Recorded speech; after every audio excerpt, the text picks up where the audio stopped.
Regresamos de nuestra última pausa, ya casi nos despedimos con esta entrevista y como siempre le agradecemos muchísimo a todas aquellas personas que han estado coordinando con nosotros desde el primer día para que nuestro programa pues quede muy bien desde acá, desde el Campo Frial Chuquiago-Marca, y a cada uno de nuestros invitados, aquellos que han llegado desde diferentes partes del mundo para formar parte de esta feria.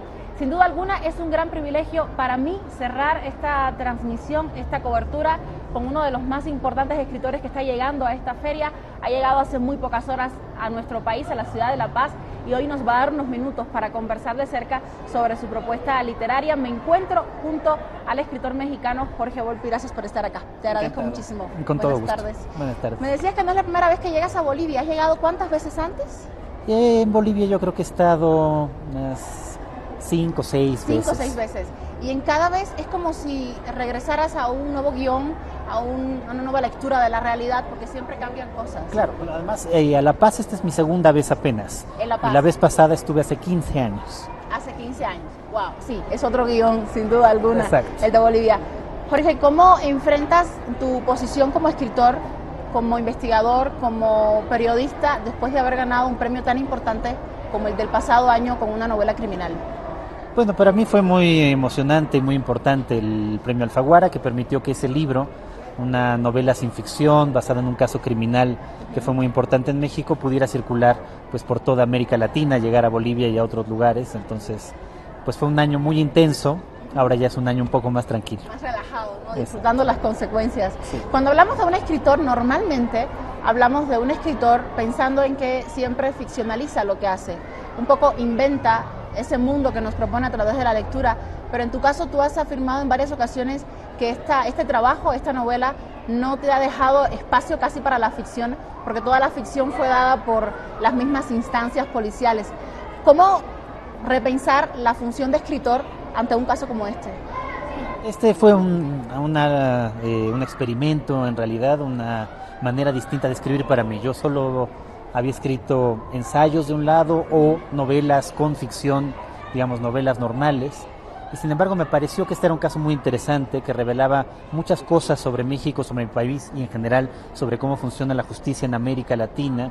Era un caso al mismo tiempo apasionante por los personajes y por todo lo que había ocurrido, y me pareció que la mejor manera de contarlo era justo sin ficción, tratando de simplemente armar el libro como si fuera una novela, pero donde todo lo que ocurre está basado en testimonios, en fuentes, en documentos, en el propio expediente del caso que yo fui revisando. Entonces la estructura, la manera de escribirlo, la manera de articularlo, de ensamblarlo, de estructurarlo, es parecida a la de cualquier novela, solo que la imaginación aquí prácticamente no aparece más que para ir ordenando un poco los hechos. Claro, y para ir salvando los espacios que te dejan el tiempo, porque evidentemente en una novela tienes la posibilidad de saber dónde juegas, dónde digamos, utilizas el tiempo a tu favor, pero en este caso no era solamente un tiempo de la vida real, sino el tiempo de personas que estaban siendo encarceladas. ¿Me puedes dar un resumen muy rápidamente del caso para que el público... Sí, el caso es un caso que ocurrió hace 13 años en México y que comienza cuando las dos principales cadenas de televisión mexicanas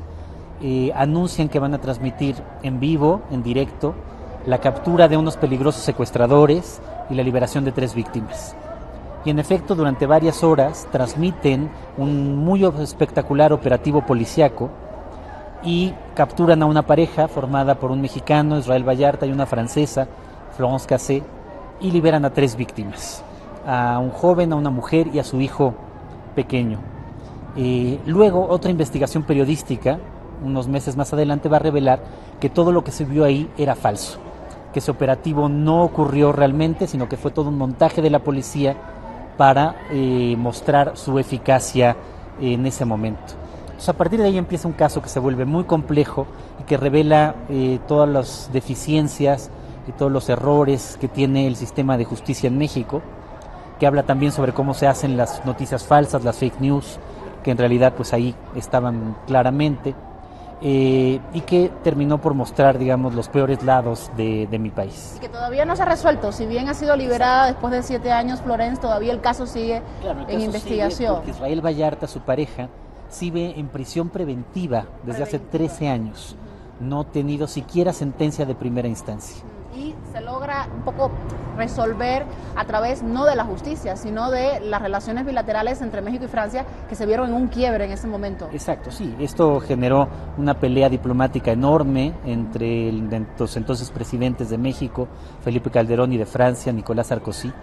Un conflicto que derivó en la cancelación del Año de México en Francia, casi la ruptura de relaciones diplomáticas, y que no se resolvió finalmente hasta la liberación de Florence, decretada por la Suprema Corte Mexicana, en vista de todas las enormes irregularidades del caso. Claro. ¿Cómo analizas entonces el papel de los medios ante un tema que tiene que ver no solo con la justicia, sino con los derechos humanos de las personas, tanto extranjeras como del mismo país? Me trae a la memoria el suceso de las 3 jóvenes desaparecidas de Alcácer. Es uno de los tantos, sucesos de la justicia que tuvo mayor, incidencia en los medios, cuando un programa nocturno decide hacer todo un programa basándose en la tristeza y el dolor de todos los familiares, y se vuelve un boomerang que no puede ser detenido, ¿no? Exacto. Llevamos ya un tiempo en donde vivimos en la sociedad del espectáculo, como la llamaba Guy Debord, y en efecto seguimos en ella. Y en temas de justicia, en aquellos que se vuelven mediáticos por alguna razón, crímenes sobre todo muy espectaculares, terminan siendo los medios actores centrales que modifican por completo la propia justicia, sea porque los medios juzgan antes de que juzguen los jueces, sea porque convierten un suceso en una especie de show mediático y espectacular, como ese caso, o como el caso de Florence Cassés, sea porque están permanentemente informando o desinformando sobre lo que va ocurriendo. Entonces el papel de los medios es muy peligroso en un lado y al mismo tiempo indispensable en otro, porque a veces la justicia misma tampoco funciona, sobre todo en países como los nuestros, y entonces ahí es donde a veces los medios cumplen esa otra función. Entonces tiene, este doble juego. El papel actual entonces del investigador, del escritor, del cronista, del que busca no solo decir si es verdad o mentira, sino dar la información fidedigna ante también la explosión de las fake news. Pues sí, también tenemos en América Latina y en México en particular miles y miles de casos que no se han resuelto. O sea, justo yo presentaba ahora hace unos días en México el informe sobre la justicia en México. El 95% de los casos no se resuelven en México, solo se resuelve el 5%. Significa que hay 95% de casos que no sabemos lo que pasó o no sabemos bien lo que pasó.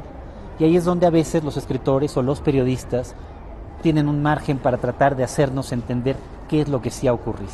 Claro, y para reivindicar, yo creo, el papel del periodista, que en cierto sentido también se ha ido como que perdiendo de esa línea de honestidad, de valorizarlo, en la medida en que en muchos casos responden a los intereses mediáticos del medio de comunicación para el cual trabajan.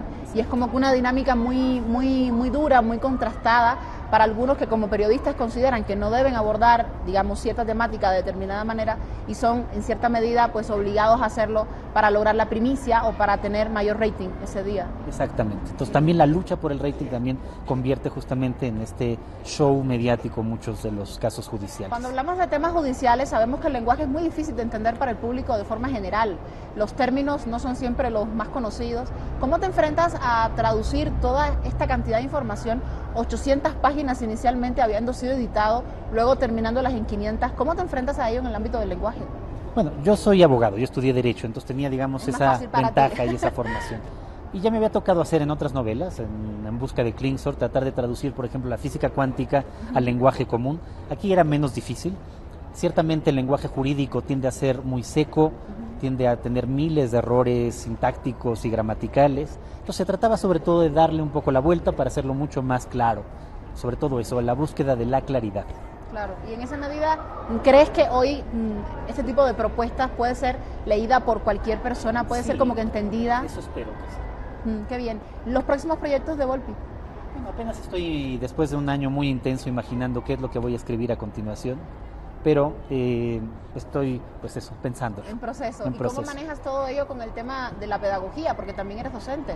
Sí, bueno, soy profesor en la universidad y soy el responsable de cultura de la UNAM, ¿no? La universidad más grande de América Latina, y tiene una parte de cultura que es realmente muy importante y muy intenso ese trabajo también, que me gusta muchísimo. Genial. Y cuando hablas de cultura con tus alumnos, ¿cómo enfocar hoy el ámbito cultural, no solo desde la literatura, desde la escritura, sino desde otras artes, tomando en cuenta que como que los conceptos se van desencajándose no solo por las nuevas tecnologías, sino por el hecho de que vienen propuestas que no están contempladas dentro de la academia, tomando en cuenta un espacio académico como lo es la universidad.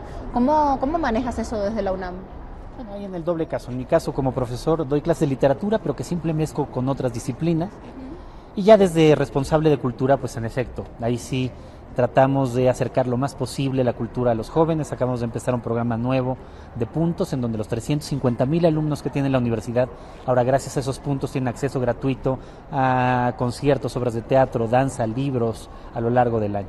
¿Cómo han logrado eso? Una gran política cultural. Exacto, eso es lo que intentamos. Genial, sería bueno que en los conversatorios lo puedas dejar un poco en el tintero, a ver si aquí se animan a seguir por ese camino. ¿Es la primera vez que te invitan a la Feria Internacional de acá en Bolivia?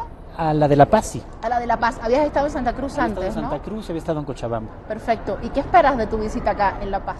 Bueno, pues estar en la feria, conocer mejor La Paz y encantado de estar con amigos bolivianos. Qué bien. ¿Y los conversatorios en los que vas a estar participando? Estaré ahora en uno a las 5 para hablar sobre el Crack y Macondo, estos dos grupos del que yo fui parte en algún momento, hace ya más de 20 años, y uno en la noche con otros escritores de...